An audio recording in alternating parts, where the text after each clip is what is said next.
मुंबईच्या मानखुर्दमध्ये चाळीचा भाग कोसळून 5 जणांचा मृत्यू, 2 जण जखमी. मृतांमध्ये 4 महिलांचा समावेश.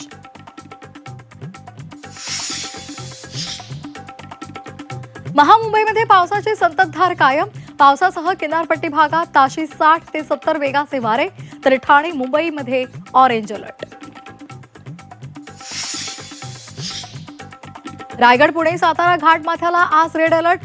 मुंबई, ठाणे, रत्नागिरी आणि पुण्यातील शाळा आणि महाविद्यालयांना आज सुट्टी. मुसळधार पावसामुळे रायगड जिल्ह्यात पूरस्थिती. अंबा, कुंडलिकासह अनेक नद्यांनी धोक्याची पातळी ओलांडली. मुंबई गोवा महामार्गाचा वाहतूक कालपासून ठप्प.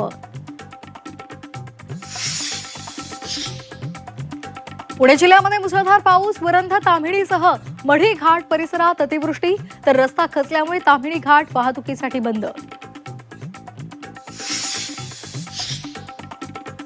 वसई विरारमधील मिठागर परिसर, वसंत नगरी परिसरात गुडघाभर पाणी.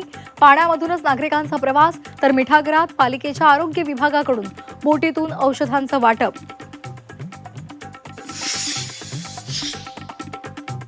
मुंबईमध्ये आठवड्याभरात झाड कोसळून 4 निष्पाप मुंबईकरांचा बळी.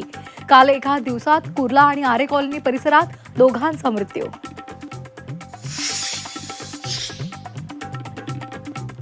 पावसाळी अधिवेशनाचा आजपासून शेवटचा आठवडा. मुंबईतील पाऊस बळी. रस्त्यांच्या दुरवस्थेवरून विरोधक सरकारला कोंडीत पकडण्याची शक्यता.